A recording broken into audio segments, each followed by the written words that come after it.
already live, and I'm looking for the start button. Like, give me a second. I have so many new things. I don't know on air. What? Says on air for me too. Yeah, we're on air. I'm trying to start the theme song. There it is. 1, 2, guitars down. Friends rolling, coats thrown on the floor. Blow the dust from cartridges, score one more. Pop a cold one, pass it round, we trade the lines. Laugh about the weird stuff, stay for the midnight rhymes. Welcome to Sky's Basement where the weirdos fit in. Movies, monsters, midnight matches, stay and spin. Bring your stories, bring your noise, we'll make some history. Underground and running freaks is where you're meant to be. Sky's Basement, yeah, finally free. Sky's Basement, yeah, finally free. Hey everybody, I am Sky from Sky's Basement. If you know who I am, welcome back. If you don't, that's just rude. I mean, I'm great. And today we have some great people talking about a great show. I think this show doesn't get enough credit. We're talking about Community today. And it's like one of those things. It's just, you can watch it over and over and find new stuff and new reasons to watch it. And one of the biggest things we have on that show is, who are the Ass Crack Bandits? And I actually did a YouTube video on this last year. We got like 1,500 views. I think we got like 100 likes. Actually, some comments. I've been making videos for a while. I get no comments in any of my videos, but this one actually I got a lot of comments. Some even said that we touch on a lot of stuff that people overlook, because that's the thing about this, about the people on the show. You really got to look into everything. And really, I needed help. Sorry, that was my dog. I needed help today to go through all the evidence to tell us who are the Ass Crack Bandits. So joining today are Dave and Liam from Watch It If You Can. Hold on. Hello. No, not yet. Hello. Not yet. No, you missed the intro. Hold on. Hey, we're here. Hi, you guys. Hey, Sky. Hi, Liam. Hi, Dave. Hi.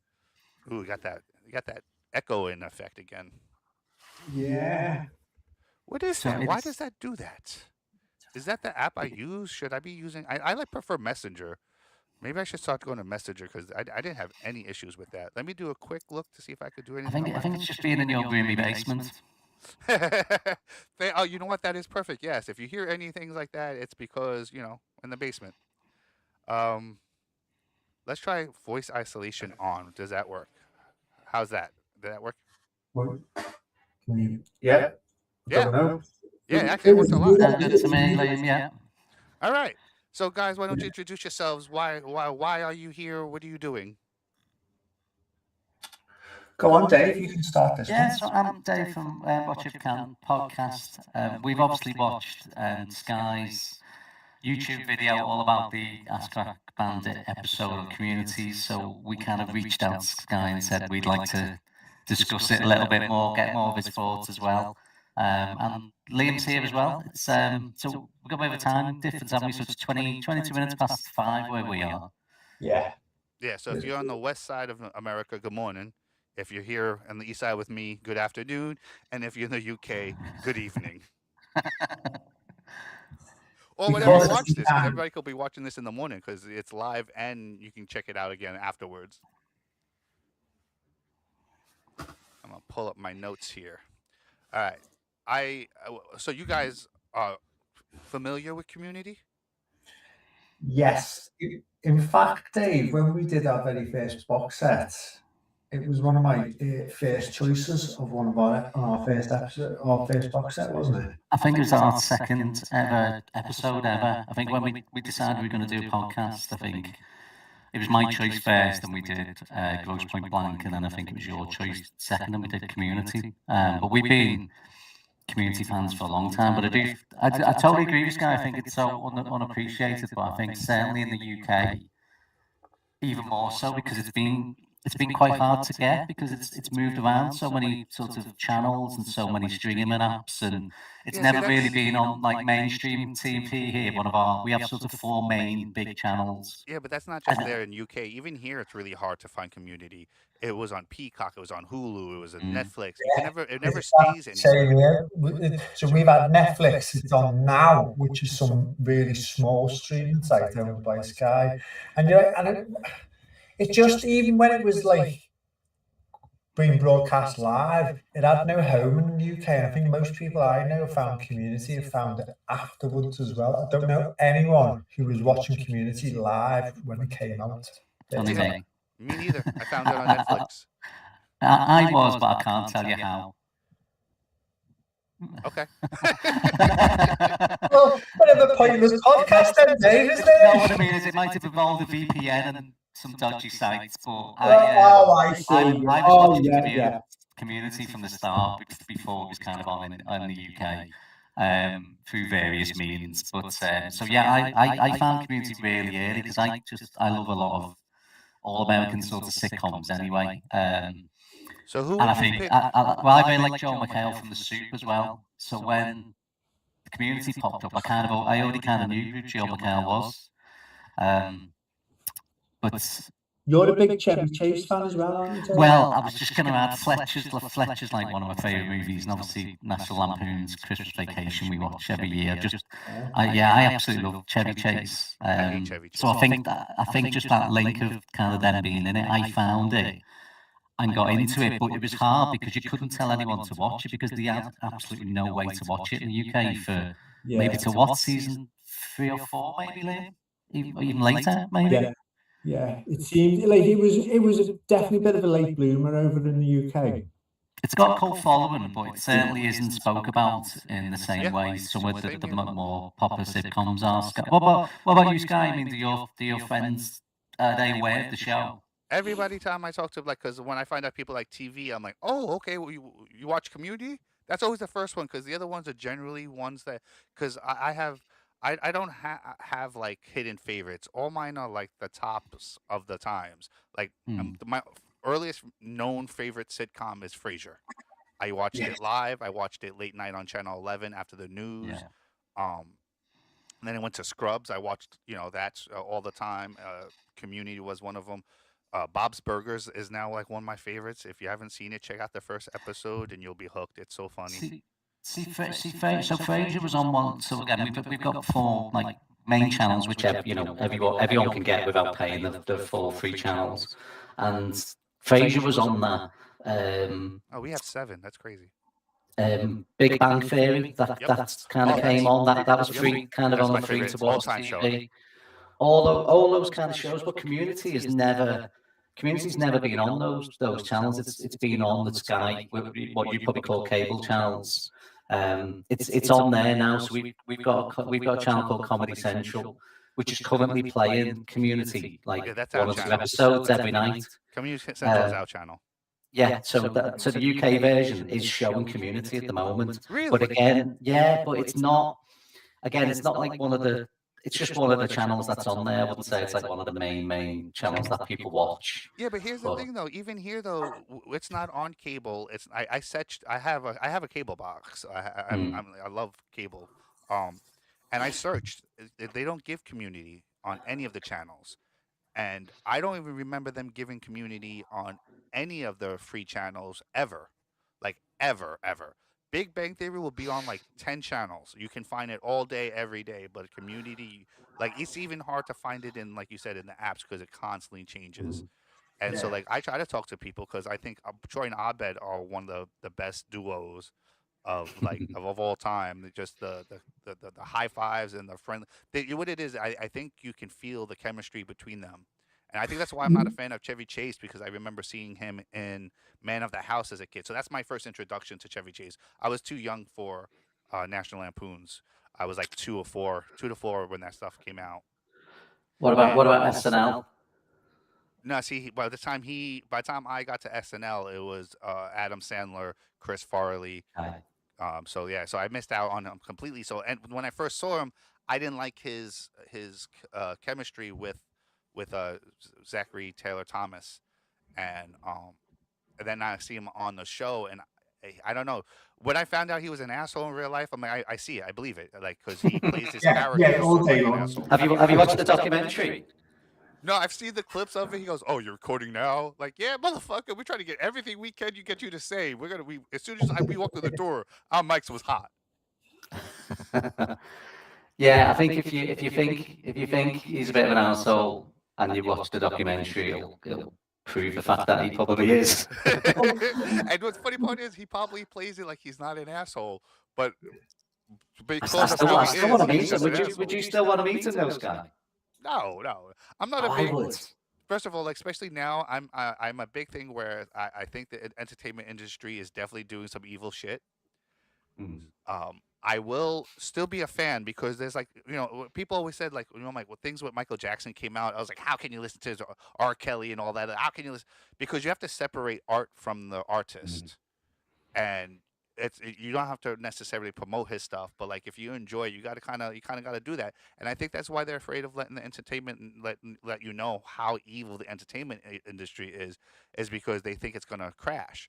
And if you think about it, if back in the day some authors did some crazy shit in Europe, would people just stop reading books? No, someone else is going to fill the void. They just don't want to lose the void because they know new people are going to come in and take over. To be honest with you, we had this conversation, Dave, when we made our community episode because Dan Harmon got himself into a little bit of trouble in later years, didn't he? With one of his writers on community. And I think the conversation we had, Dave, was, do you remember his letter of apology? Yeah. And even the girl that accused him of his inappropriate behaviour even turned around at some point and said, that's a letter of apology, because it was such a well-written letter of apology that if you read it, it's really well written. And it's fair play to Dan Harmon. He was honest and raw over his own behaviour and his own shortcomings and what he's learned from that. So it's quite interesting that, like, we've ended up talking about that already quite early on. Yeah. So for those that don't, Dan Harmon made the show. He also made Rick and Morty. Yeah. So if you don't know Dan Harmon from Community, then you know Dan Harmon from Rick and Morty. And while they're two completely different shows, there is something that is in common for them, and that's kind of. Can you do me a favor? Say the word for me. Continuity. Yes, he's obsessed with it. Like he leaves so many clues and backgrounds that you have to like really find and look for. Right? Am I right? But the thing is, what I love about Dan Harmon is you can tell he just loves the medium of television. He just loves the medium of television. He just loves playing with all them conventions that we exist, that we think about how TV's made, and he just uses them in every single episode. I think he's an absolute genius myself. Yeah, there's an episode where if you really have to pay attention to the background, Abed is actually in the background through each scene and different variations of helping a woman give birth, from like seeing her in the back of the thing, oh, she's sick, then you see him in the back of a car delivering the baby, and it's like one of those things where it's like, he knows your focus is here, so when you watch it again, he wants to get you again, like he's going to give you something else. The one that you did point out when we were talking Sky was the Beetlejuice one. I think that is one of my favourite ones, because that's playing the long game, isn't it? Yes, it took 3 seasons, and for those who don't understand, it's one time in the first season somewhere they said the word Beetlejuice. They said it again in season 2. It's like, oh, you're not those Beetlejuice ones, because Jeff likes to wear Beetlejuice when he's getting lucky, I guess. And then someone says Beetlejuice again, and you actually see a Beetlejuice walking. I went to have it prepped up, but my app was giving me problems, so I can show everybody what I'm talking about. But you could check. It's what keeps me. What keeps me up solving TV mysteries. Who are the Ass Crack Bandits? It's like 10 down if you search for it, which isn't bad, honestly, because it used to not even come up in the search, and now it's at least in the top 10 or 20. But yeah, that's definitely one of those ones, and I think it's so much fun. It makes it worth watching again and again. So can we also just like make a note of the title of this episode we're talking? Can anyone actually pronounce it, by the way? Nope. Basic intergluteal pneumanastics. What do you reckon, Dave? Am I close? Sounds good to me, yeah. Basic intergluteal pneumanastics, yeah. So pneumanastics is the word for someone who collects coins. I only found that out before. That's hilarious. Even the fucking title is a clue. It's like, I'm not too sure what intergluteal means. That would, again, that's probably we might have to Google that one, yeah. That's easy. It's a butt crack. The gluteus maximus. Oh my god, yes. Oh wow. Collector of coins in the book. Do you want to tell Sky then, for people who haven't seen it, what the episode is about? Yeah, me or Liam. You, sorry, Sky, yeah. Oh yeah, so basically the episode he just said, which is translates to coin collector and butt cracks. So we open up to. All right, so this is the I'm gonna go into the second phase of I'll talk a little bit too because it's something with Dan Harmon. He likes to do like Scream does and make you think, red herrings basically. And Yes. what Scream does is, remember, Loomis showed up right after he killed those people, sweaty, and you kind of looked at him strange because he's wearing boots, but because you find out so quickly, you disregard it. So the first thing they show you in this episode is Annie going through a clipboard of the Ass Crack Bandit, like what do they call that? A scrapbook. So she's basically has like a scrapbook of the Ass Crack Bandit. Because she's going after him the whole episode, so I guess she has like a little momentum of trying to get him down. But so we open up to Garrett, who bends over and gets cracked. And he comes running into the cafeteria and like, the Ass Crack Bandit. And so basically the whole show is this Scream style setup where they drop clues. You see Annie and Jeff teaming up together to try to get to the bottom of this. You get the red herrings between what is his name again? Not only him, but Starburns. Starburns also later on confesses. So there's a lot of like misdirections here. You get clues with Annie. She finds a teddy bear. She finds a note inside the teddy bear, basically from the Ass Crack Bandit lyrics. They have the Dave Matthews lyrics in there. Where am I missing? Because there's a lot that was going on. Troy gets cracked, and Abed's there, for, like a buddy, holding his hand to make sure he's okay. So it's just basically this whole thing where it's like the whole episode is just ass crackings. And don't forget, Sky, the return of Duncan as well. The Professor Yeah, Duncan. Duncan was gone for so Who hasn't long, been in it that's since right. the second season or something. All of a sudden, just appears again, and again that really lovely like direction to the way it builds up towards him as well near the end. Yeah, I that's such a good point because that's like part of it. Like they've put it on Duncan. The ass cracking stopped, and now all of a sudden he's back again, and it sounds like something a drunk person would do, like just go around and do it. What is her name? I forget the I'm trying to, I can't be politically correct. The big lady. What's the big lady's name? Shirley. Who? Shirley. No, not not the black one, the white one, the one that's like Garrett's girlfriend on and off. She gets cracked in the bleachers. Oh, when we're at the. I know which one you mean. So. It's the one that Pierce only did it become run for president. That's the same episode too, where we first hear the Ass Crack Bandit. But that's he actually bothers her because she like borrowed a pencil and never gave it back or something, and so he just like bothered her. What is her name? Mm-hmm. Well, while we're just trying to think of that name, can we just point out the fact that when you said the big lady, I automatically presume Shirley. Have you seen that Shirley is no longer the big lady? Yeah, she probably got their own Ozempic. Probably looks like Oprah. Possibly, yeah. She looks so different than she does in the she show. looks like Oprah. I don't think you recognize her. Look like when she gets thin is like when Oprah got thin. That's how I think she would look. Mm-hmm. Yes, looks completely different. Do we think with do we think then with Duncan, without getting too much into like kind of who we do think it was now, do we think Duncan was the original Ass Crack Bandit? I personally don't. But you don't. You're not buying into that theory. It's not, no, because it's those clues. You know what it is? That's what it is. It's the kind of clues that they give about Duncan. They're never hard proof. They're kind of just like winks, and it's never the guy they wink at. Never. They're just using that to distract you so you don't look at the person who's really doing it. What do you think, Dave? What's your thoughts? I think it's possible Duncan was the original one who kind of started that kind of spree of what kind of happened, and obviously the Dean made it potentially either found out it was him or whatever, or just somehow stopped it. But I think there was the clues, wasn't it? I know But you you're did saying it was like bring the something up clues there that. is that the dean found out it was him, and maybe that's why he started to send him to get clean again, like send him to AA because like, well, now you're cracking out students, bro. Now you're going too far. Go get help. Yes, potentially, yeah. Because, like I say, there is that misdirection, isn't it? Like, he's got the coins on the side, and Yep. where Annie drops the keys, and you think he's going to do it as well. And then just looking obviously at her there's the ass. That's all he's Dave doing is looking Matthews at her. Band as well. He knows the song, doesn't he? Yeah, he's He playing in calls his it. office Doesn't he when call Annie it sees Dave? him. Doesn't he call it Dave as well instead of Dave Matthews?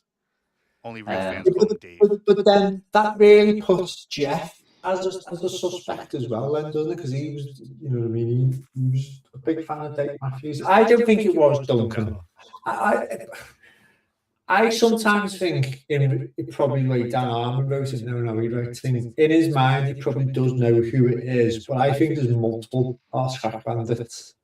I think we're going to go into that. I think, in my opinion, I think the original Ass Crack Bandit prior to this episode was, I think, potentially Duncan. I actually Who it is in opinions, this but we'll go into episode, that I think I think me and Sky agree on who it was in this episode, though. Oh, so this was your before you saw my episode. You were like, I'm pretty sure it's Duncan. Yeah, but I'm still convinced Duncan was the first. The first. Oh, so you don't remember evidence why it shows that who I think it is actually the OG? No, good. So we'll go into that. Yes. And so Liam, sorry. Liam, so you don't think it's Duncan, but you think it might be Jeff? Well, I don't think it's Jeff. I always come back to, like, Abed is always the sort of messing about in the background. He creates whole episodes. Is this the original one, though, Lee? Who do you think was the original? Oh, the original? Yeah. So when it happened a year before, it was a year before, wasn't it? No, and season 2 is when she first brings him up. This is episode 5, season 5. So this is like now 3 years later. Oh, okay. So then that really does tie in really neatly with Duncan, then, doesn't it? Because he was around then, and then he disappeared all that time, and he came back again, and it started again. I bet you that's why they did it. So they make it look like him. All right. So I'm actually glad you went to a whole bunch of this because everyone has their own theories. I do think I have a lot of evidence that says this is who I think it is. But yeah, you're right. It's basic. Oh, now I want to say basic intergluteal numismatics. Oh shit! I had the notes here too. So basically, let me go back over that real quick. The bandit returns after a year of silence. This is more information. Gary is the first victim. Troy gets tracked. Jeff and Annie investigate crime show style. Starburn takes a blame, but Jeff doesn't buy it, and then the bandit is never officially caught because we find out at the end, Pierce dies, and it kind of kills the prank. And then you say that it's Duncan. Well, like like I said, he's the red herring. Let's go through everybody. We got Hickey. Hickey just started the show. And plus, Hickey's not the type to do that. We find out later Pierce died, and why that's important because later on they bring it back up that there was another copycat, so it could have been something different. But like, let's it's not him either. Shirley, she's too busy running a business. Troy is himself a victim. Jeff doesn't care enough. Britta would have Britted it. Britta's terrible at stuff like this. She could not be able to do some shit like this. She would have accidentally dropped like Canadian quarters in people's ass crack or something. Then you obviously got Duncan, and like you said, you got the quarters on his desk. The Dave Matthews song was playing on the radio when Annie came to see him. Annie tries so hard to throw that Duncan, but it's not Duncan. And I think someone in the show is somehow not purposely to us because they don't know we're watching, but I definitely think someone on the show is making everybody, including the watcher and the people in the show, think it's Duncan. So I think we should just come out and say it. I think there are 2 ass crack bandits, and one of them is Abed, and we'll get into him later. The evidence for him is way higher than for Annie, but Annie is so good with this. Annie is my other choice.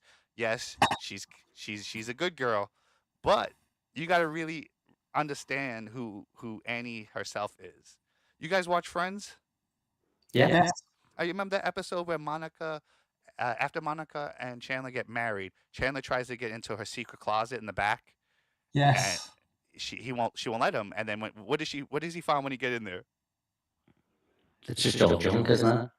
Yes, because every neurotic good person needs some craziness to offset their neurotic behavior. And so that's why I think it fits with Anley, because she's so tightly wound, so perfect. Ruffalo always does the right thing. But if you notice, there's gleams in episodes where like her and Shirley try to be the badass cop. You remember that episode? Yeah. Well, let's not forget Annie's original origin story. She was hooked on amphetamine tablets, wasn't she? She failed her exams and Is that Adderall? yeah. Also speed. People don't know it's Yeah. also speed. So she's got a checkered history, as Annie. Yeah. Are you saying, Sky, that the two of them are working together or working independently? I think. All right, so I think Abed is the OG. Again, we'll get into that later. Why he's the OG, and I Okay. think he.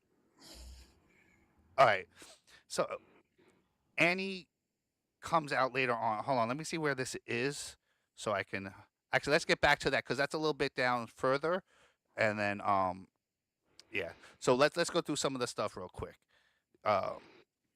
Can we at least agree that there's definitely some kind of red herring built on Duncan? There's a red herring built on everyone, isn't there? Yeah, but Duncan Pretty much. is really like the one that they're really trying to push. Well, I think what I love about the Duncan one, and this is what we were saying before, what Dan Harmon does so well is if you follow any classic TV detective story, it's the same beats that go along. That every TV show almost leads you down that garden path of someone else, and I think that's what it's so good, Dan Harmon. So I know what you're saying because it's so obviously lean into Duncan. As we know how Dan Harmon makes TV, he's going to play on that straight away. So, yeah, it's definitely not Duncan for me. And then you got Annie, who I think how she paints him is one of the first times is when she brings up. You'll see here is the map of all the crackings, and she said it took her 20 minutes to get to all the crackings. And in her mind, the only possible way to get to all these crackings is to go through the teacher's lounge. My issue with this is, where is the teacher's lounge on this map? Yeah, it doesn't exist, does it, on that? Well, certainly not on the what we can see, is it? No, yeah, and then if it's not on the part you see, running through it would not help you get to the crackings, because I see 10 X's and something down past the quad and the Human Science Center that wouldn't take you as a shortcut. That would be the long go around. So this is like one of those things where she knows Jeff isn't paying attention, so she's just giving him bullshit to look at because she knows. And we take it at face value because what is this to us? This is Annie. Annie's trustworthy. Why would Annie lie to us? That makes no sense. What was the other one? Yeah. She also, if you know, she actually checks in with Jeff to see if he's paying attention, and she's not doing that by mistake. She's making a move. She's kind of like testing the waters to see what she can get away with, because right now she's in full mode. Like I'm gonna get this done. The other one we have is the scrapbook, like I mentioned earlier. Do people see it? I see it as a scrapbook. Could you see it as a scrapbook? Like this is her. Yeah, I'm doing this, and I'm gonna. It definitely was a scrapbook as far as I'm concerned. Because they try to make it look like maybe she's just detailing her case, like she did it. But the look of it and the music and everything else, that doesn't say, oh, I'm getting good mementos. This is more like, I'm gonna hide this under my bed.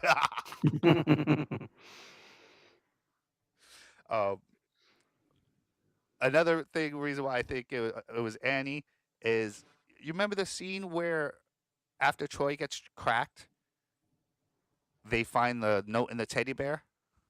Yeah, she finds it literally in its ass. Like, yeah. And It's not even like it took a while. She literally walked up to it and picked it up. Who thinks to turn a bear upside down and check its asshole?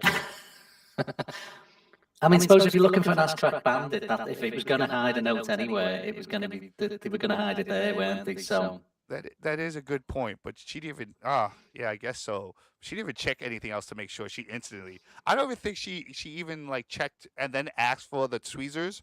Like the tweezers were already ready too. It's like she was like, "Hey, I'm pretty sure I'm gonna need tweezers in a second. Hold on to those for me." And then she picks it up like, "Yep, she told you I need tweezers," and it gives her right to her. This is like one of those behaviors that you just don't happen onto. So why do you think she did it then? What was what was like the motivation to wanting to do it?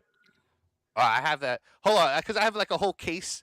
I like where you go. But I have Okay. like a whole case. So I don't want to get past some of the Are you information. still presenting your evidence to this bit? in Yes, court? because there's so much. I'll go over. First of all, we could wrap up style a little bit because I think the conversation's better than what the evidence is. So next part is let it go. Starbuns confesses everything's over, and Jeff like, okay, something's off. Starbuns isn't the real bandit, and Andy here is just like, let it go. What do you mean let it go? You're an anal retentive. Like you why would you? And plus, anytime she plays a good guy, she always follows through to the end. Even when she was like the lawyer and like the yam killing. Do you remember that episode? Yeah. Like the same thing happened there, where it's like, oh, well, fine, whatever, we'll just all get C's or whatever. And she's like, no, that's not good enough. Like, who did this? So that Annie all of a sudden is like, nah, you know what, let it go. Because I think at this point she just wants to make out with Jeff. So she's like, okay, the distraction's over. Let me make my move. And someone's been caught, haven't they? So she's off. She's the suspicion's instantly off there as well, then, isn't it? Yeah, and then that's a good point because she could have been like, oh, well, no one's gonna think me. Let me smartly and now, as a way not to get any more attention off of him. So now I can make my. That's such a good point. This is why I like talking to people. If we go over to another one too is the office setup. We remember in Duncan's office, Dave Matthews was playing on the radio. Roll of quarters sits on his desk, and he drops the keys like you said, all that, and it makes it look like it's him to look guilty. But when she walks in, she's like, "You're a Dave Matthews fan," and she only said that because she heard the song. But earlier, she was like, Oh, she yes, didn't know who it was. Matthews was. Yeah. Jeff had to describe who he was. Like, oh, only real fans call him Dave. And she was like, oh, like, ooh, I don't know who that is. But now all of a sudden she knows who he is just from some tunes. That's suspicious. But then when she does drop the keys in that scene, why would she be so nervous about picking them up around Duncan if she knows it's not Duncan? Because she's playing it off. Because if she is not the Ass Crack Bandit, then she doesn't know who it is. If she is the Ass Crack Bandit, she knows who it is. So it can't be Duncan. So if she doesn't act afraid in front of Duncan, it throws Duncan like, why is she being weird? I'm with you. So it puts Duncan completely off because he's thinking she's worried that I'm the Ass Crack Bandit. So she can't be as well. Yeah. To be honest with you, I just took Duncan at the end as being pissed and a bit pervy, if that makes sense. It was less about. I think he sort of misunderstood the situation. Was just like, oh yeah. Oh, in that scene, you just thought he didn't even think that's what it was. Yeah. I think there's an angle where he was just a bit. I think he's just a bit creepy, isn't he? Yeah, he's totally looking at her ass. He's not thinking about dropping a quarter down there. He's like, oh, yeah. Because he actually comes onto her too early in the seasons when I think it was the first season when Annie joins up for his some kind of class. Like remember Troy did it, Chang did it. Like you had to sit in the office and wait your turn. Yeah, they never called you in. And she asked to be part of a study, and he's like, "Oh, I can't date students, even though you're a 6, which is a British 8." And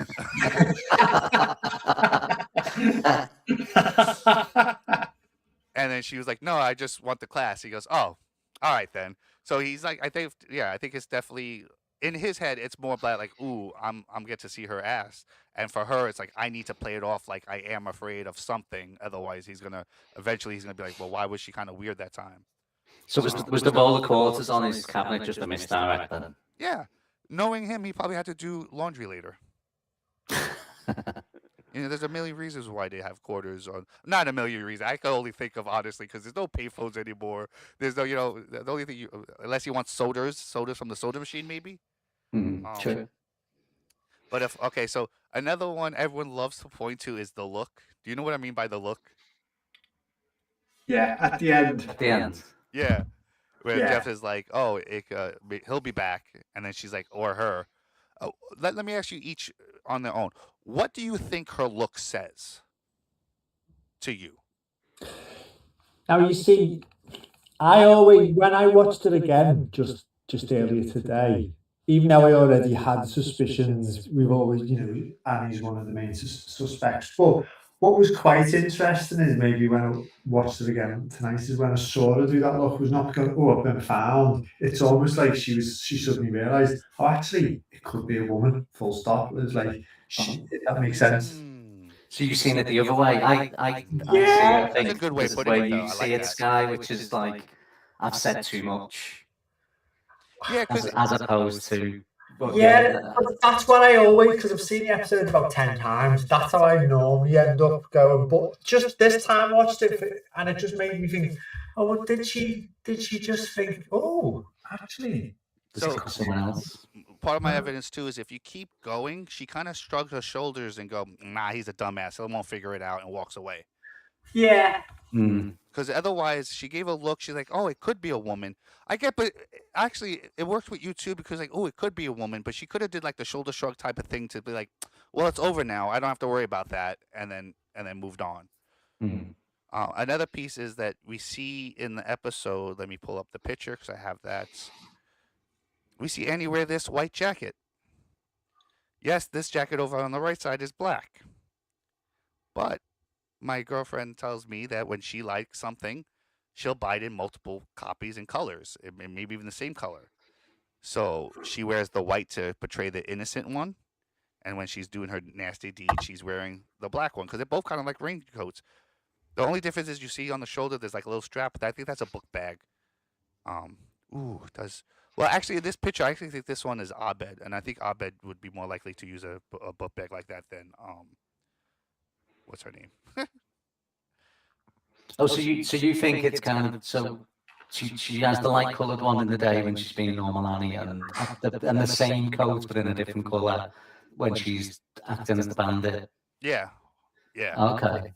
It's like it's one of those subtles. It couldn't be so subtle. It's not meant to be a clue, but to me it's close enough. Like nothing's ever done by accident in these shows, so I definitely have to be like, it's probably her. And then the last one was that she knew the song, but we went over that already. So let's go over. What did you ask earlier? I was saying, if based on like the evidence that you've laid out for Annie, and it's all really good evidence, but what do you think the motivation was then? All right, so Annie is not the original Ass Crack Bandit. So what happened was Abed was the first one, and we'll get into why, and I can actually pinpoint when it happened too, which is great. But she was a copycat. She was one of the copycats, and it was actually because sometime in season 3 or 4, the dean started charging a quarter for drinks of water. So Annie, seeing the establishment trying to nickel and dime the students for water, makes her rebel and takes the same quarter that she's supposed to be putting in the drink fountain machine and dropping it down people's pants. Okay. That tracks, Liam. Do you think?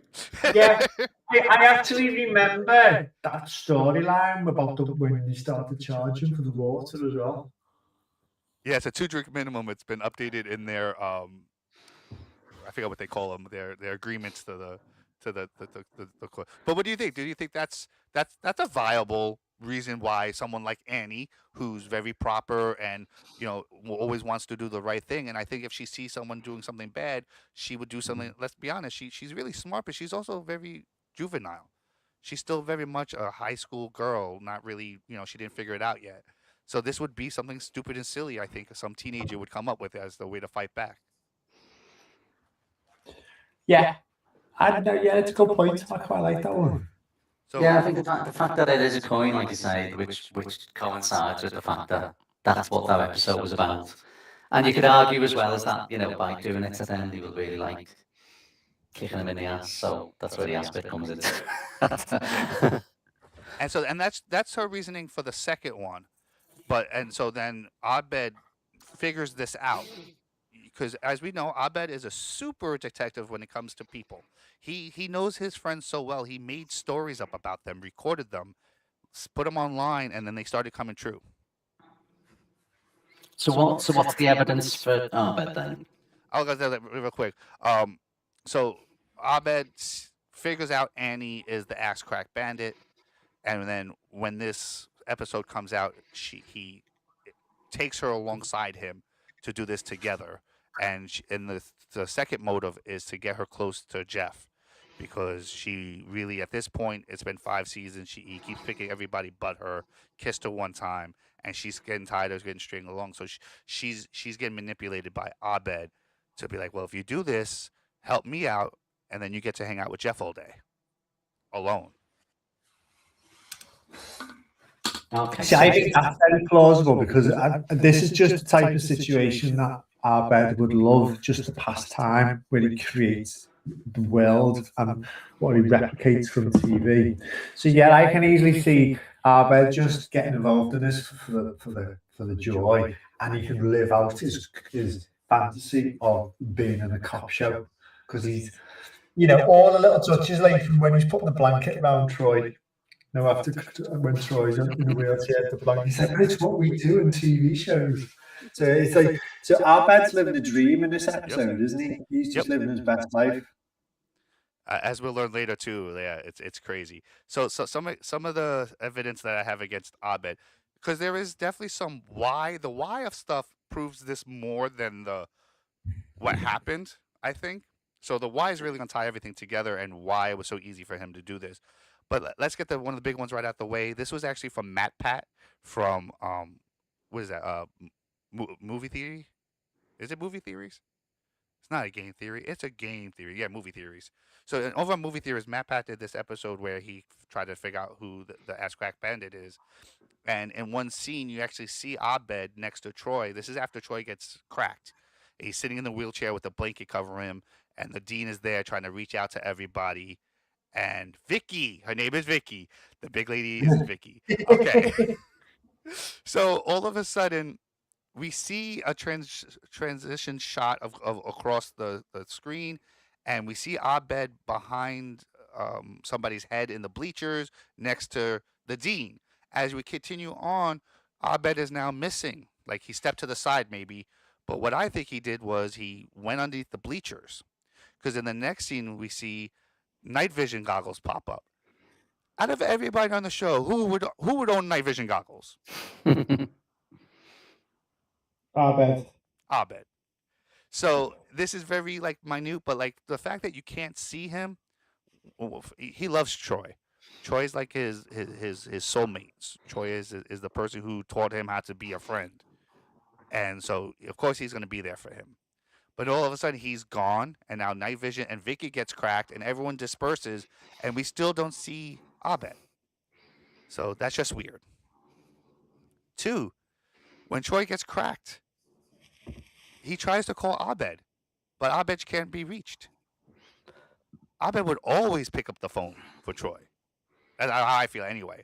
And then right before he gets cracked, you see a dark character in the background. If you really look at him, it's a very slender person. Either a woman like Annie, or Abed, who's also very thin, wearing that black jacket. A lot of people will say that, though, Abed would never crack Troy. But if you really know the show, you know Troy has a thing for butt stuff.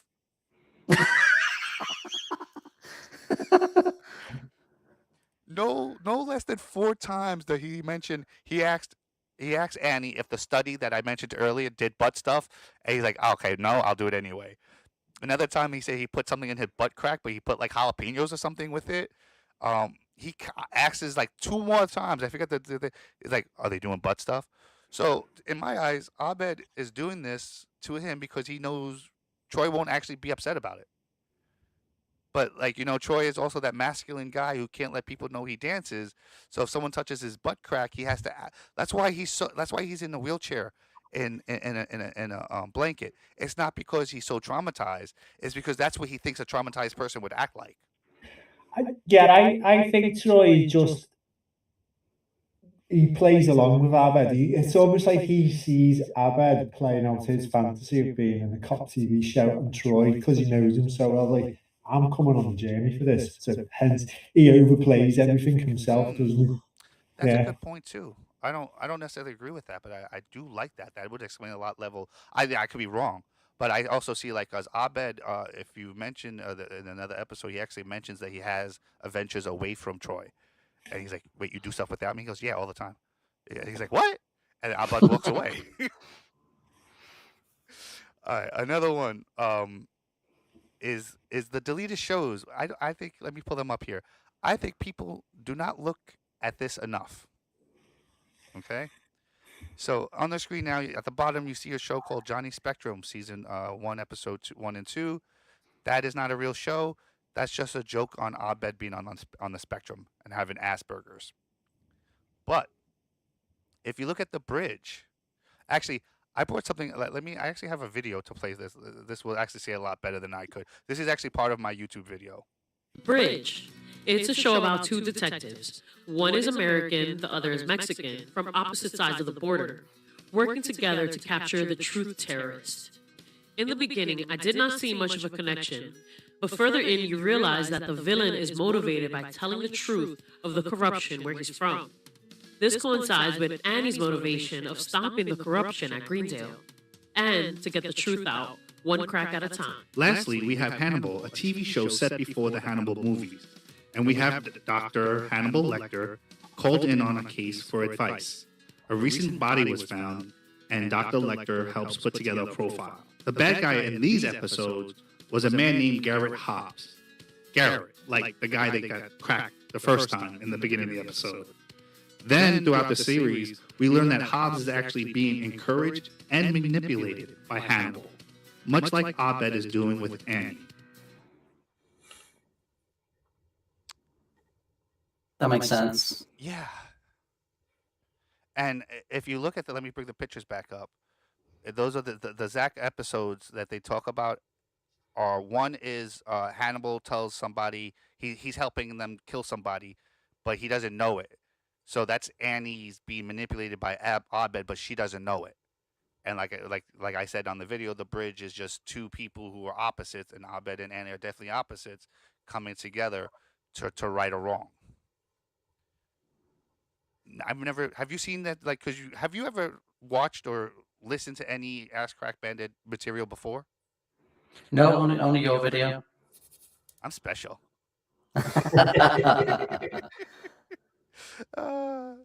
So yeah, I definitely think that's the reason why he even had them, is because he was planning this. And if you look at the date, they were recorded 8/24 and 8/25. That's the summer. He was bored. He watched these. He started planning at this moment. You can see on the top right, there is time 6:32. That's the same day that the ass crackings happened.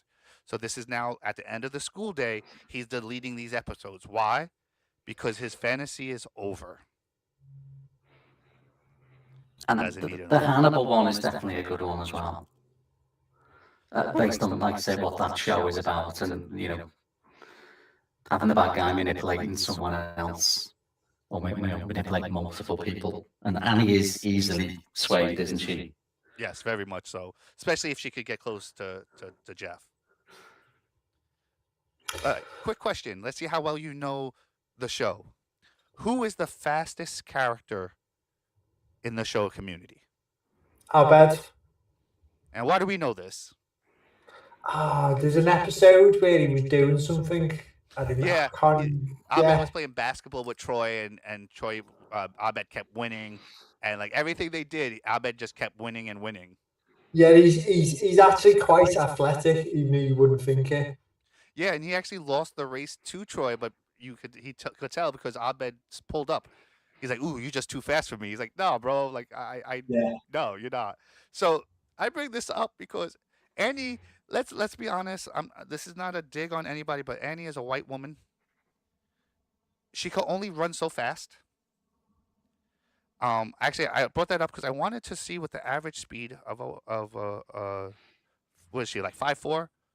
Average She's short, yeah. speed of 5'4" white woman running. This is what I'm gonna use AI for. This is what I use AI for. It's great. I love it. It's generating answers. Sometimes they won't give me an answer. I have to like go into another point. I don't think they're gonna give it to me. Let me go over here. They don't like when I use terms like that.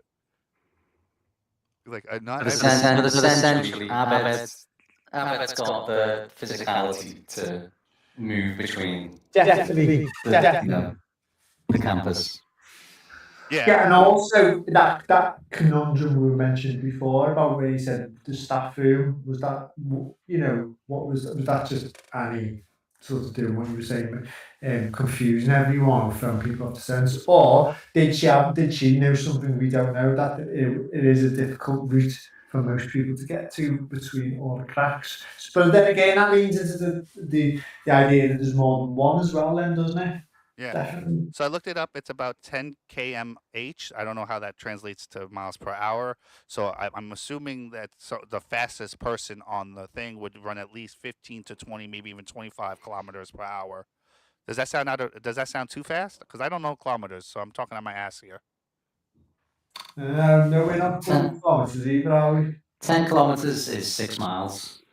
So 6 miles an hour? Yeah. Yeah, that's about right. And then Abed would run about 10 to 15 miles per hour, maybe even 20, which I could see being the fastest. I bring this up because, like you said earlier, Annie says it takes her 20 minutes to get to the teacher's lounge. But Abed, who's the fastest, would get there in 10 minutes with no problem.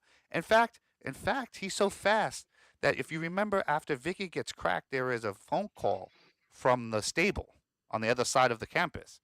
Yes. Abed would be the only one fast enough to get from the Vicky cracking, and that's why you don't see him disperse, because he cracks and he drops out while Vicky stands up and starts yelling. So he already starts running, and everyone else is running. No one's gonna see him running because everyone's running. So it's like the perfect distraction for him to get over and to be like, "Hey, yeah, I just did that, and there's more to come." All right. So do you want to know why Abed is the OG Ass Crack Bandit? Go on, let's hear your theory. All right.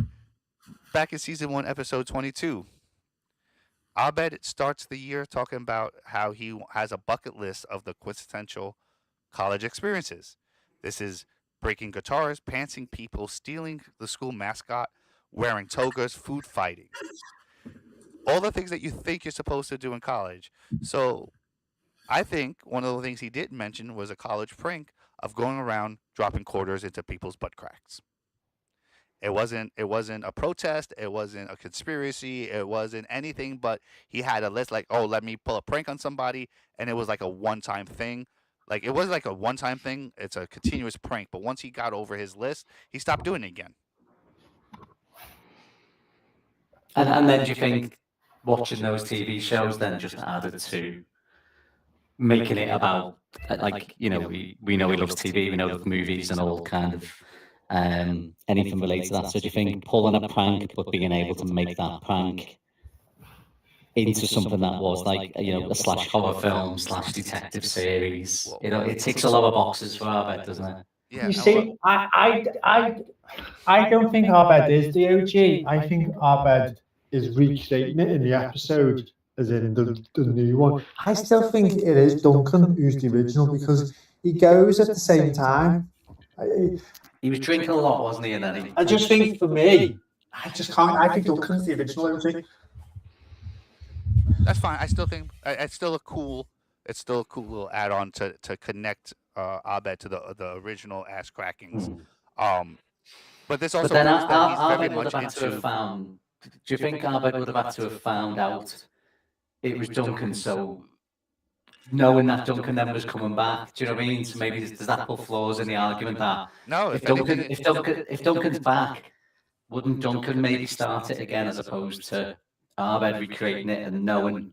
Or is he? I don't know. Is he framing Duncan because he knows Duncan did it, so he's starting it again? Yeah, that's a good. I think that's a good theory because he knows when Duncan's back, and maybe Arbed knew the original OG was Duncan because Arbed is that sort of super clever. He's probably the only one who does know. So now he knows Duncan's back, he then goes, I can play with this, and hence where he then gets Annie involved as well. Yeah, Because Annie and Arbed were living together at this point as well, weren't they? With Troy, they were all living together. Was that this season, or was it season 5? That might have been season 4, because that's when everything got wonky when Dan Harmon left the first time. Yes. But back to your question, do I think it ruins my theory if this is true? I don't think it ruins it. If anything, it could also help strengthen it. Let's say for instance it is Duncan who was getting drunk and stuff like that, and they finally had to send him away. When he comes back, he is now rehabilitated, and we see later on he doesn't relapse. So he's a fixed man. So Abed, knowing that he came back and ready to be normal, he didn't have to worry about Duncan interfering with his ass crackings, because he's not going to do it anymore. The only problem I have with that is because Duncan acts like he's not even like the Ass Crack Bandit. You know what I mean? Like everything he does isn't, ooh, I'm the Ass Crack Bandit. It's more, ooh, she has a nice ass. Oh, look at her legs. Oh, creepy stuff. I don't think he has the brain capacity to But then British people are sneaky little shits and are very good at I didn't say that. That was not me who Yeah, said that. because when Duncan does get cracked himself, it's a very public one, isn't it? Yes. Do you know what I mean? It's not like and there's a lot like you don't actually see it very well either because there's a lot of smoke in the party, isn't it? As he's smoke and walking mirrors. through. Yeah. The fact that there's smoke and mirrors tells me it's a red herring. It's literally telling you it's in smoke and stuff like that. Also, anytime you see like these big events, there's always like a distraction. Or like it's done publicly. That's why JFK was shot publicly. Charlie Kirk publicly. Everyone who gets shot by somebody in like these political things, it's meant to be like a psyop. So everyone sees it. So everyone feels it. So everyone, even if you okay with it or happy about it or sad about it, you're getting affected with it because they're showing it to you. So I think that's what they're trying to do here at the end. It's like that same thing with Loomis. You see him at the beginning with the muddy boots, and you're like, oh, that could be him. But then later on, you don't think it's him. It's like one of those things that's just supposed to reverberate. And like you said, you didn't see it happen. So for all we know, it didn't really happen. But then that wouldn't make any sense in the theory, because then why would he fake his own cracking? So do you want to get into then why you think the full reasons Albert did it then? All right. So for me, it's this is where it stops being mystery, starts being a story about friendship. Abed watches people. That's just what he does. He studies them. Like I said, he knows their patterns, their needs, their storylines. He makes videos about them. It would be very easy for him to manipulate someone as, I won't say simple, but as easy to manipulate as Annie is. And he knows Annie needs an outlet for the mess that she keeps locked up in her brain. Because, truthfully, she wants to portray herself as the perfect person. I do everything. But no one truly is that way. So it's going to wear on you. So he knows Annie has a grudge against the administration. Always. She's always trying to fight them. Later on, first it was, in my theory, it was the quarter in the machine. Like, what, you're going to charge us a quarter to drink water at school? But later on, I think it becomes a thing where it's, like, if she gathers, she after the group, they graduate, she makes a group to better the school. Even while she's at the school, she's constantly making groups up to better the school, to fix the administration, because obviously there's something wrong. So that is where she gets put into this with her and Jeff. To her, she's just helping out Abed. And then in season 5, he sees an opportunity. Now, if this actually works too, because if Duncan is the true OG Ass Crack Bandit, Abed would see this as a way to have someone to put the fall on to get out the way. And well, actually, now that I think about it, maybe Duncan fake cracked himself so he can be like, see, it wasn't me. It wasn't me. I got cracked too, everybody. You saw that? So I think it wasn't about him hiding the fact that he was the Ass Crack Bandit. I think it was just him not wanting the blame to be the Ass Crack Bandit because he already sees how Annie is starting to be weird with him because it was just in the office. And he had a roll of quarters with him. So who's to say he didn't ass crack himself just to throw off like that it's not him? Does that make sense? Yeah. See that to me again, because I think Duncan is a little bit sneaky. I think he's not stupid. He acts stupid. But he is. I think he's definitely got a dark side. So I would imagine him he would do something silly enough to crack himself. Yeah. I love Duncan. Are British people like that? Yes. Yeah. Yeah. Especially There's a lot of creepy British, isn't he, Liam? Well, because he's quintessentially middle class, which is, you know, me and Dave come from quite a very working class background, but so he's plays that character really well. And Dan Harmon is quite an Anglophile as well. He likes a lot of British dramas and British comedies. He's admitted it, so he does understand British TV. So he plays Duncan as like that repressed middle class stiff upper lip, but just really a bit creepy as well. And in real life, Liam, you know, Sky maybe doesn't follow our news, but a lot of our TV like presenters and stuff from the 70s and 80s, yeah, a lot of stories have now come out about them about how creepy they were. So Duncan is just like a manifestation of that. yes. So when Duncan is being creepy, that is probably based on a lot of British TV personalities that did turn out to be in real life pretty dark and creepy. Yeah. So and then so we'll say Duncan for this is the OG. He sees that as an opportunity to relive the crime drama that he saw earlier this year. I think he just found the genre in August and was like, "Oh, this would be fun," because like we said, he'll do toga parties, he'll do food fights, like anything to be part of like what TV and movies say that life should be. He's all about. And so he restarts the bandit because he knows one thing though. It gives him an outlet for his true crime, but he also gives Annie an outlet because he does love Annie. So this is our bed, isn't it now? Yeah, and he loves Annie, and he knows that inside her head she's gonna crack. So part of this is that it gives Annie a chance to give her protesting that she needs to do, some kind of rage against the machine kind of thing, and it's sort of like Monica's chaos closet. He's giving her a chaos closet to kind of put some of her crazy in. And then he also uses Jeff, who doesn't care about anything. He's just there, which is perfect. So he sets up Annie with him, so now she can spend a little extra time with him. And Abed engineered a situation that gave everybody something too, because honestly, Abed just wants to be a friend, and so Abed gave her the protest and outlet. Jeff got a mystery he could sink his teeth into because even though he's bored all the time, he is a lawyer. A lot of times he'll step up if he thinks something's is not right. Like the yam, the case of the yam, he stood up. And this he stood up. It was one. Oh, when Britta got accused of cheating, he stood up for her. So I think he did this for Jeff as a way. So because if you look at the beginning of the episode, he is texting on his phone. He's bored, so he needs something to go to just get into. And so it's not really like he's not really a villain. He's just kind of like helping his people out. It's not manipulation. He just loves them, you know. And the only way he can show his language is to kind of like manipulate them, if that makes sense.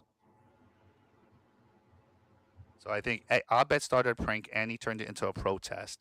Pierce died. Everything started falling apart, so they retired for good. But this is I'm going to give you the whole. This is like what was it called, that timeline. Abed started accidentally in season 1 as a college prank bucket list prank, and he became a copycat bandit in season 2 as protest against the dean's corruption. Abed returned in season 5 as the mastermind, the Hannibal to Annie's Hobbs, which is the guy in the show. And he came back one more time as the active bandit to finish where she started.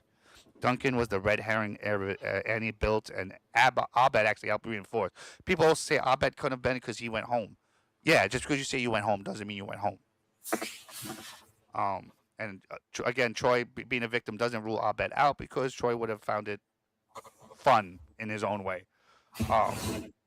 So if you take the Dave Matthews clue, the night vision, the deleted shows, the jacket, the slip, the scrapbook, all of it isn't accidental. This is Dan Harmon making a show within the show. What do you think? Yeah, I agree. I mean, because there's so many misdirects, isn't there, but it does point to them. Because I mean, even what's one of the really weird ones is like, why did it cut to like the dinner lady near the end who we hadn't really seen before? It was kind of just throwing people like. Yeah, and also we haven't spoke about at the very end of the montage with Britta's writing the thing on the screen where she goes, she writes something on by accident on the screen, doesn't she? She writes her own name, doesn't she? Yeah, Ass Crack Bandits or something like that. She said, doesn't she? Yeah, it makes it look like it's sort of like a nod that it was her, but Britta's just stupid, which I don't get. Yeah, Britta was so smart the first couple episodes. She Britted herself by accidentally. Yeah, like accusing herself almost. Oh, I love this show. We got Okay, so if Dan Harmon hid Beetlejuice across 3 seasons, do you really think he left the Bandit unsolved by accident, or do you think it was on purpose? Well, I've seen an interview with him where he spoke about this, and his memory of it was all the writers, they left it purposely quite open, and all the writers all had their own opinions on this, and hence that's why there's probably so many really good loose ends in it, because I think Dan plays in that area of greyness. So I don't know. I think he's purposely made it very messy with open threads. I think there's a lot of links as well, isn't it? Like other serial killer movies where like the Zodiac, Zodiac especially as well. David Fincher's name's all over this as well, even, isn't it? Do you know what I mean? So even Shirley's Boys singing "Creep," the Radiohead song, is the same song they use in. Well, that's been used in another film as well. I actually like that you put that up too, because I think that kind of plays into my theory a little bit more too, because Dan Harmon's the showrunner, so he'll take everybody's writings and edit them and put them together, so everyone has their own loose ends. But I think he purposely snipped ends on purpose as a way to say this is a clue. If it's open-ended and you don't know what's going on, that's not a clue. That's just because I think that one of the great things about Dan Harmon shows is it's kind of like life. It's because you got to realize that these characters don't know everything we do. So in their head, they're just experiencing it as it's going on. We have the extra knowledge of being God of the show and know what's going on. And I think Dan Harmon used that to an advantage where it's like, all right, you wrote this, but I'm going to trim this and this, leave this open, so it looks like a mess, but it only makes sense to me. So and the fact that Dan Harmon never actually answers the question, to me, means there is a real answer that he's hiding and he's just waiting. I wish he didn't get canceled. I would have added him on X so he can check it out, because there's just way too much information in here for it not to be Abed manipulating Annie. So Dan Harmon's active on like Threads, which is like the one that's linked to Instagram and stuff. So maybe you'll have to get on there and start like copying them in and stuff. But yeah, it all points, doesn't it, to those kind of shit, like movies and TV shows. So he's definitely left it. I agree. I mean, he's definitely left it unsolved on purpose. It's no accident, is it? No, I think like Dan Harmon's like he is our bed in some respect, isn't he? He's just doing it. He's making a TV show that he enjoys watching. And I think even the open credits. Well, funny enough, Red Dragon was on Sky the other day. Do you know the spin-off from Silence of the Lambs, like the earlier book, and the opening credits are very similar. Yeah. So that's part of the clue then. That's like more clues to it. Definitely.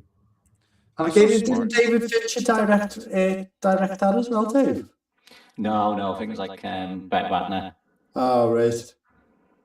All right, and then like these are some like conversational points to go back over anything because I know I said a lot. Sometimes I could be confusing and stuff like that.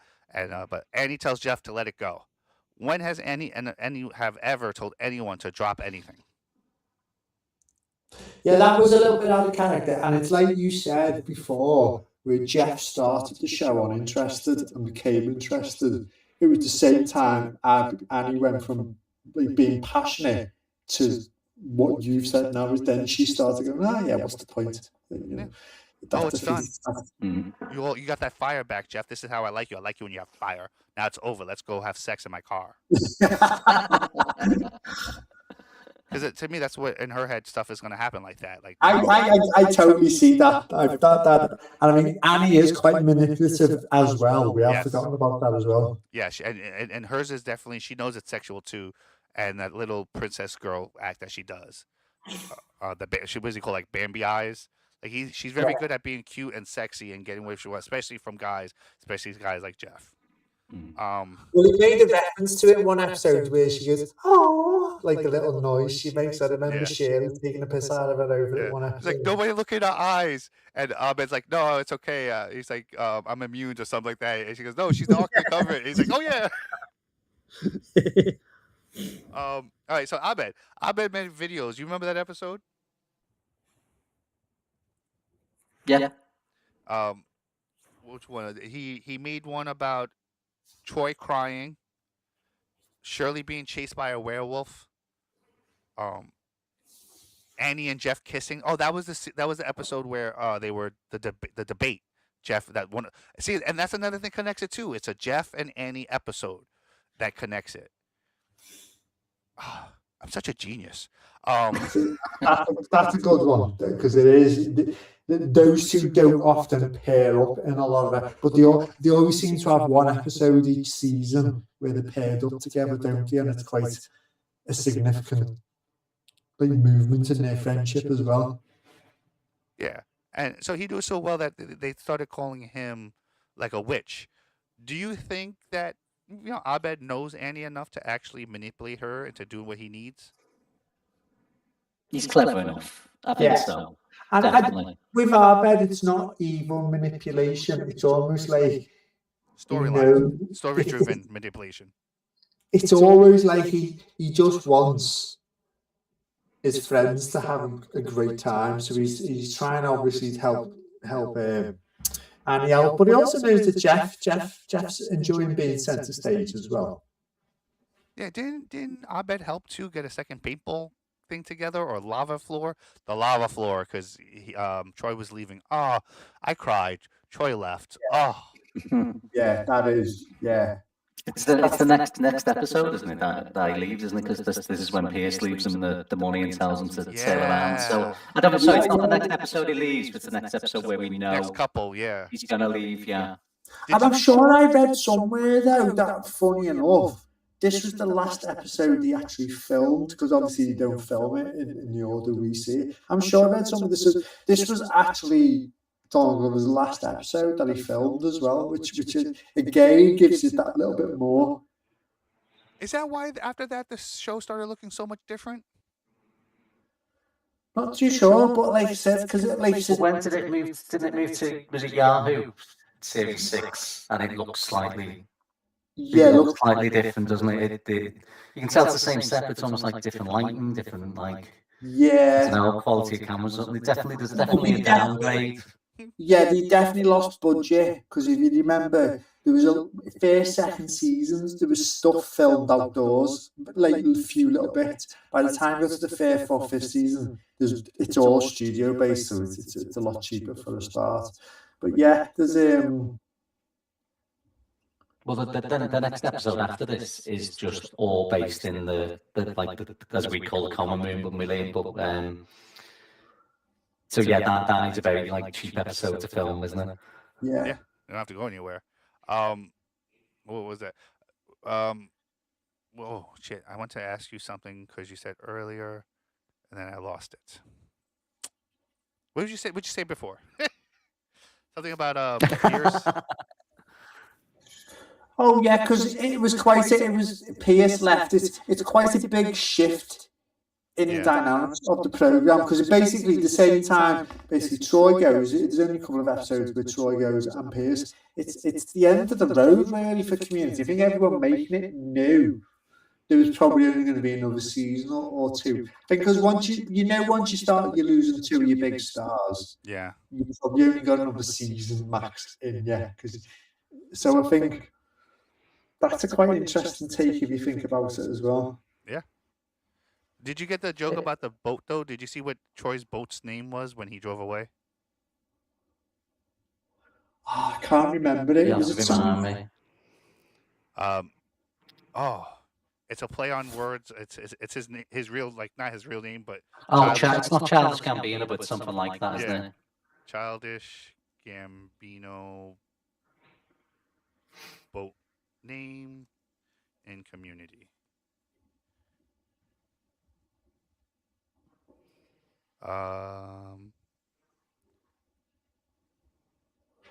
Childish Tycoon. Childish Tycoon. I love it. The only thing about that episode later now. So Walton Goggins was meant to be here in Liverpool last week, Sky at Comic-Con. So I was meant to get a picture with him. So now when I watch that episode, I'm upset. Yeah, because the next episode is the sperm episode. It's the sperm one, yeah. But I still think, as far as just talking generally, I think this is one of Community's best episodes. Like when you say it's in conversation Community, this episode is the one that automatically jumps in my mind. I know you can always say the paint gun ones, but this episode is absolutely a masterclass in TV making. It's definitely my favorite. And it's quotable, isn't it? Which any good sitcom episode needs to be. If you think of Friends, like you can pull so many lines from episodes. There's so many like little lines in this one. Pivot. But we even were on a break.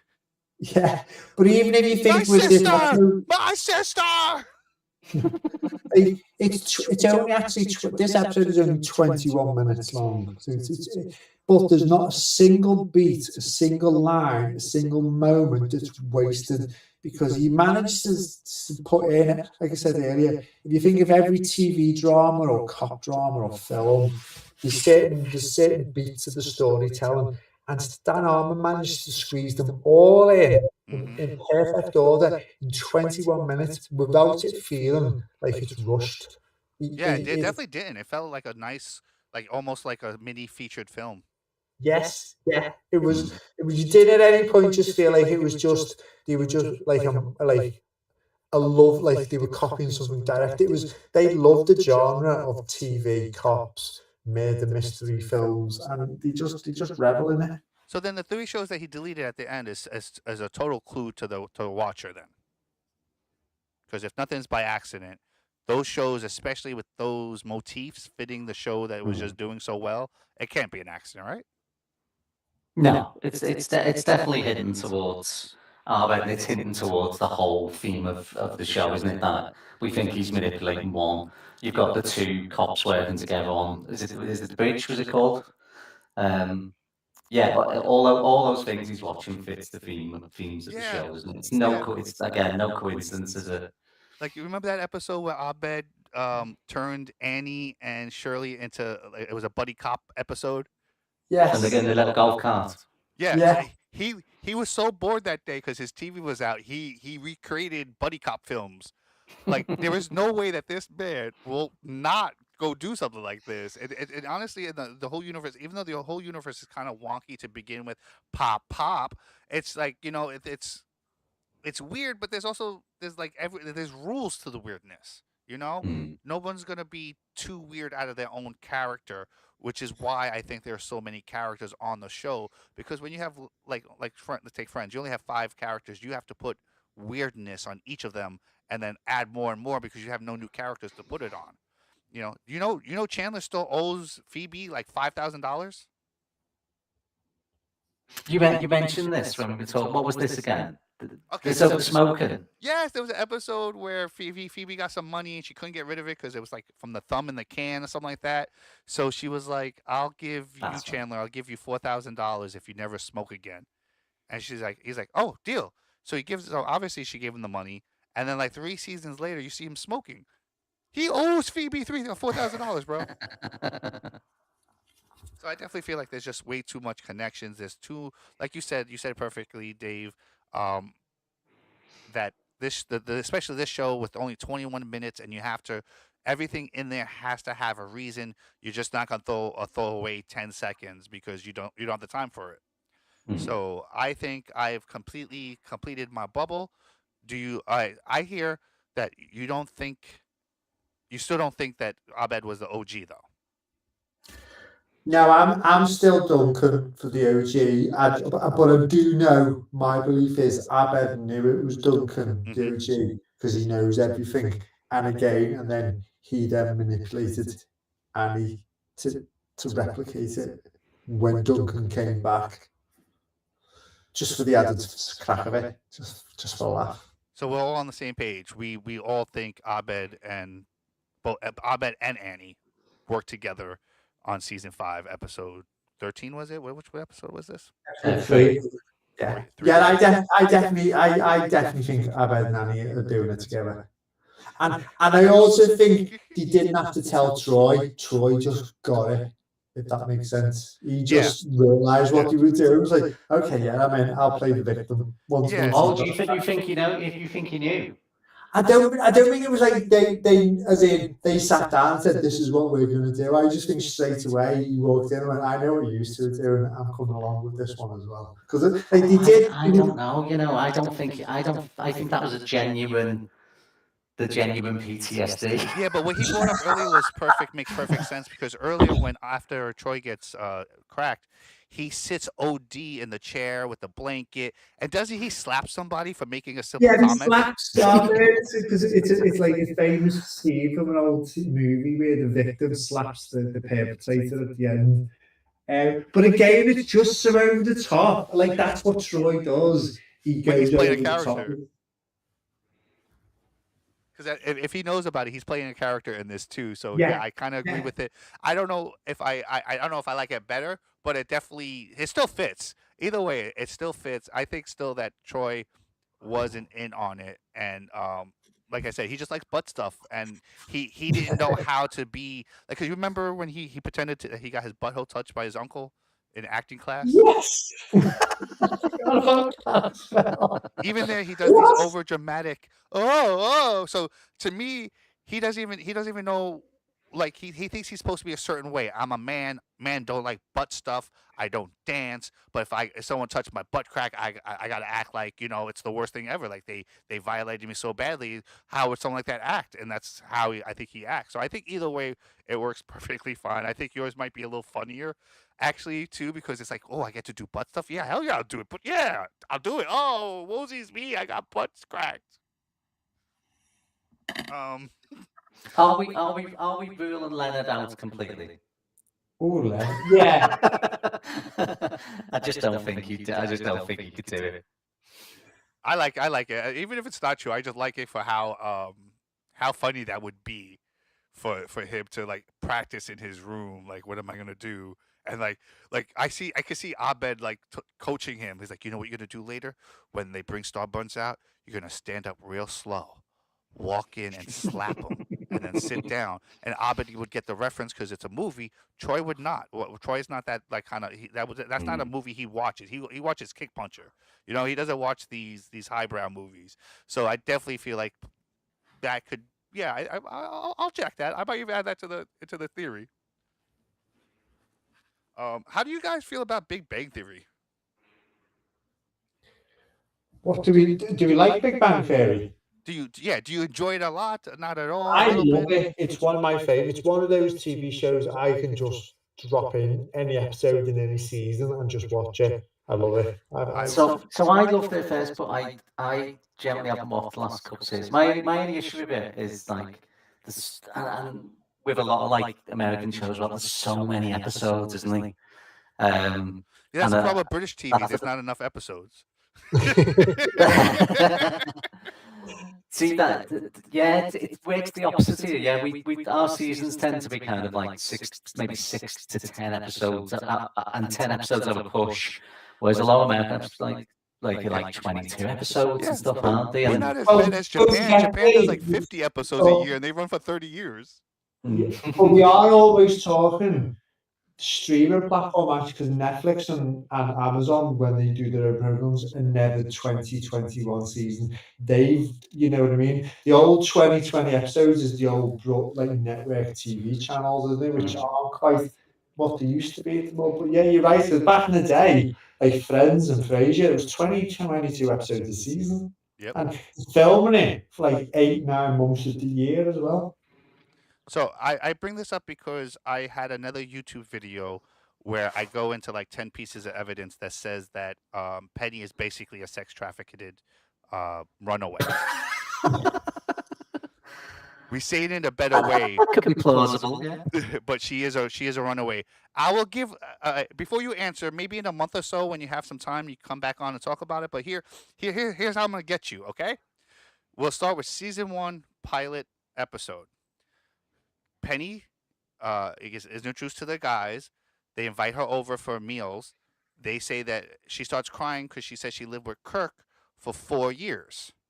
We learn that Penny is 21 in the first season on the first episode because she's a Capricorn or whatever she said it is, and her birthday's later. So she's 21. 4 years ago means she's 17. She was living with a man named Kirk. Problem with that is not only is Kirk look like he's a 30-year-old, she's from Omaha, Nebraska. How the hell did she get to LA at 17? And it's not like she just moved there at 17, because who moves into a guy right away? She probably got there when she was 16, got moved around, and finally settled on Kirk. And that is Okay, we'll that give is that the a jump listen. point. Yeah. That is the jump point. So Penny is a runaway.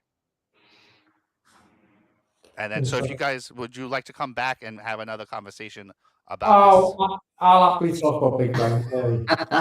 Well, when we get off air sometime in the week, we don't have to talk about it right now. But yeah, I definitely would like to get something together, because this is one of those episodes too. I love finding evidence, and there's so much evidence that says Penny is a runaway, and that it's actually a beautiful story, actually, which I kind of like. Like it comes full circle, because let's be honest, at the end, Penny is happy.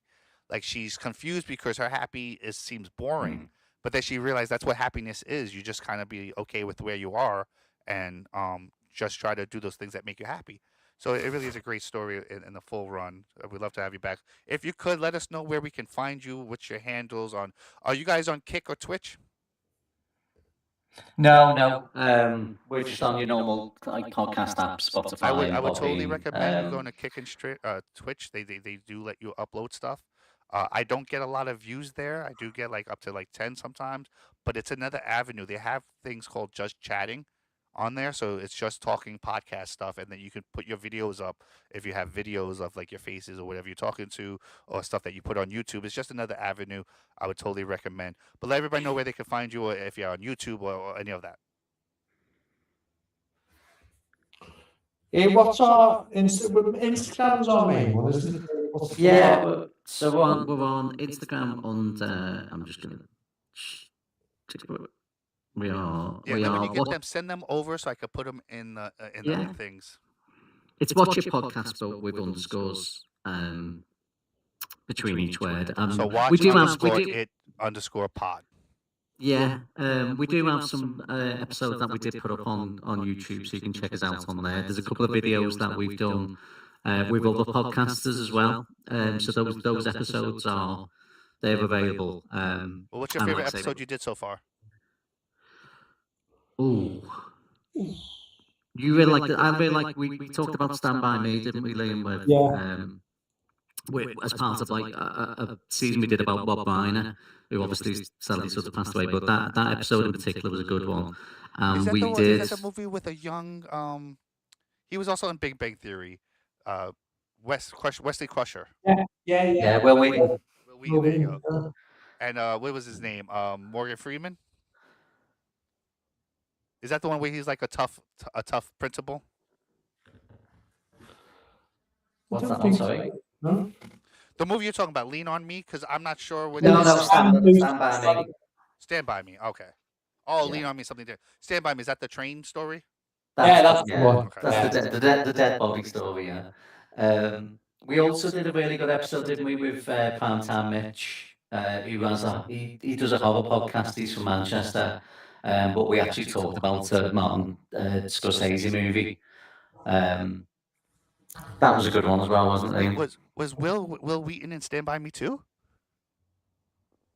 Well, we can sit Stand By Me, yeah. Oh, Yeah, that's yeah, crazy because I thought he was. I was talking about a different movie. Like I didn't even think of it. And he was in that movie. yeah. He's the main young lad, and then obviously after that he went on and did Star Trek, didn't he? Stand by Me, and then Star Trek. Star Yeah, Trek he's good, Next yeah, Generation yeah. so much And I better think than the it's- original. So it was River Phoenix, Will Wheaton, Corey Feldman, and Jerry O'Connell, and like the main ones, and then Kiefer Sutherland was the bad Jerry guy. O'Connell. I remember him. Yeah. And it was. It was one of our good. I'll tell you one of the episode, Dave, if you want to dig out one of our episodes. And I don't know why this one always stands out a really good episode. When we did Stuart Little, do you remember? Yeah. It's a really, it just a good. I can't remember the reason why we picked the film. I can't remember what the theme was that boxy. But it was just a random film to do, and we really enjoyed that episode because it was such a random pick, really, Stuart Little. Yeah, I can't remember why Stuart Little in particular was one of the ones that like came up, but yeah, we've enjoyed some of the collaborations. We've been on Project Football's podcast, and Mark's been on ours, and Mark kicked our ass at your quiz, didn't he, recently? Oh God, yeah, we didn't even get a look in. But hold on, I'm sorry, but Stuart Little is, if you think about it, is like a terrible movie.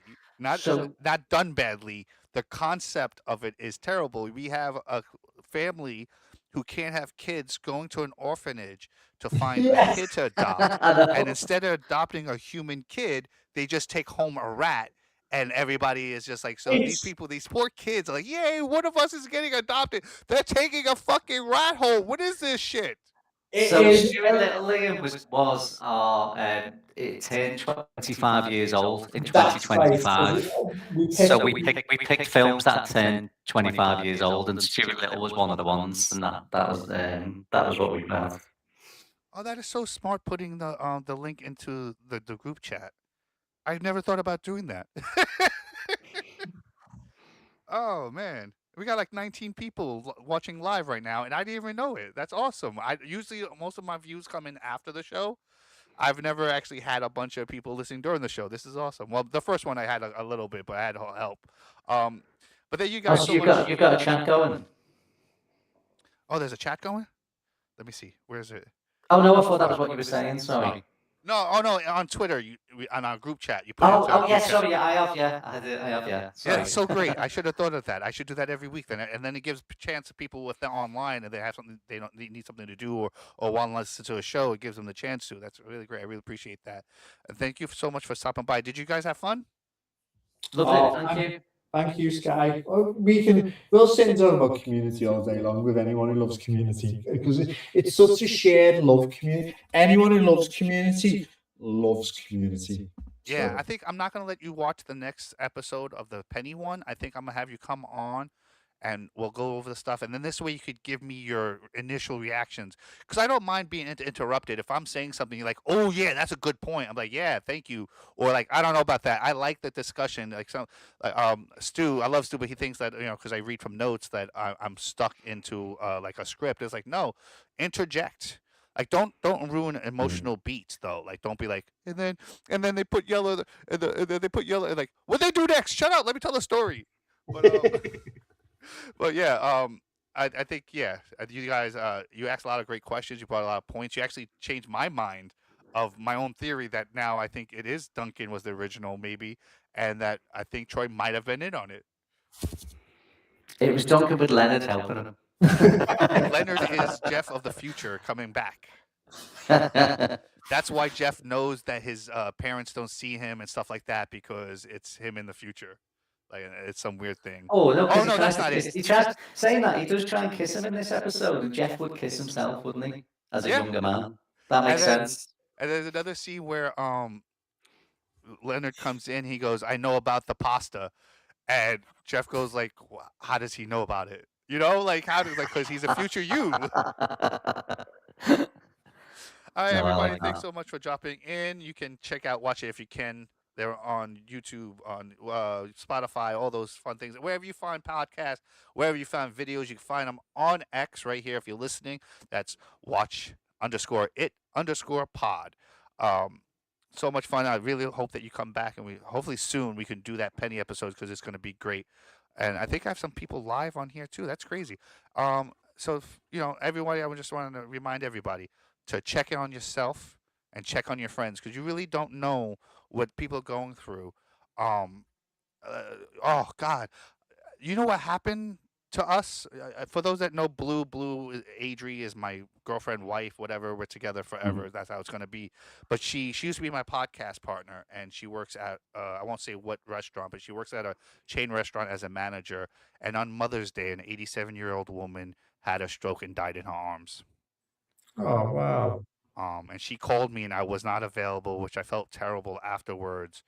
But I mean, my mom said it too. She said it great. She goes, I understand you're feeling bad about this because she had a DNR. So I think they tried to bring her back, but ultimately the daughter was like, no, let her go because she already had a stroke. She doesn't want to live it as a vegetable. Yeah. So either way, even if she's brain dead or dead, this poor woman was in her arms and she felt terrible. My mom's like, you know what though? That last person's memory was you holding on to them when they passed over, and you should be grateful. Like it may suck that you had to be there, but maybe you had to be there. You know what I mean? Yeah, that sounds like one of those situations it was just meant to be. Yeah. Yeah, that poor lady didn't die alone, did she? She had someone there for her, which is So many a people nice do thing. die alone.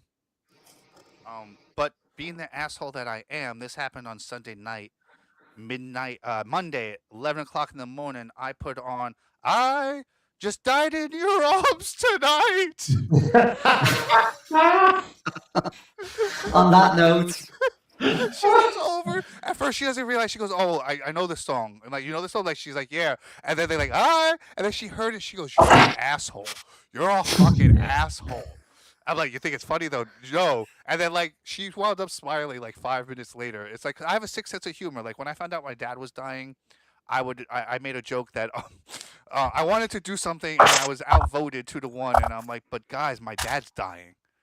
And I got it. I got what I wanted. So I'm not I like to use humor in that. So always check on your friends. You don't know what they're going through. Like sometimes she didn't tell anybody else either. I wound up telling everybody because she took it so bad. And that's how people are sometimes. You just got to reach out to them, and sometimes it sucks that it's always you.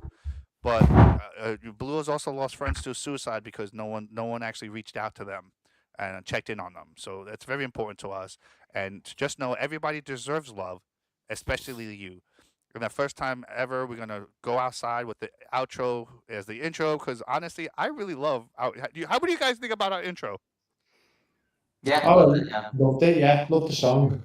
All right, we're gonna end on that. Thank you, everybody. Good night. 1, 2, guitars down. Friends roll in, coats thrown on the floor.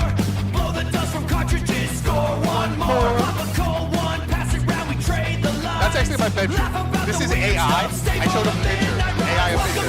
That's my bedroom. Oh, wow. This is not real. That's my closet. I don't know what the hell it is. Those lights. I have those. This must be a door right there. That actually looks like that. I don't know how it knows that that was. That's exactly how the top of my closet looks. Good night, everybody. Thank you.